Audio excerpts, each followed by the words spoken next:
There are times when we have great pain and agony, and we call out for those that we are the closest to, those that are the longest in our memory.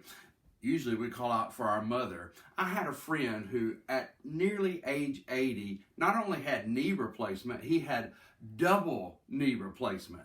And so he's laying in the hospital bed after all the procedures. He's still under the effects of the medication, and the hydraulic lifts are moving his knees back and forth, and he's laying there moaning out in pain every now and then. And finally he just said, "I want my mama." And of course his mama had been gone for a long time, but we go back to our childhood. We go back to those that we know and love and have trusted for the longest.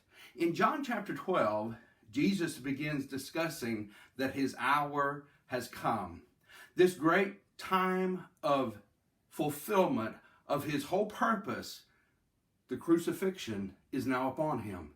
It's very shortly away.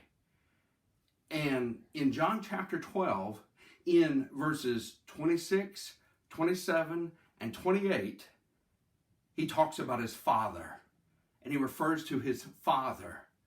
And interestingly enough, in verse 28, he says, regarding all of this, "Father, glorify your name." Do we have the perspective of Jesus? When I'm going through intense agony, when I'm going through difficult things, do I call upon God to use it to glorify his name? Definitely this calls for priority. It calls for perspective. It calls for us to have a different kind of mindset than the world, where we take our problems and instead of focusing upon them, we focus more on the Father. And we don't make it so much about ourselves, we make it about the Father and how the Father can use whatever it is I'm going through ultimately to glorify his name. And that God can work his glory through even my pain, my suffering, and my difficulty. And that's what Jesus said, and that's what Jesus calls us to be like.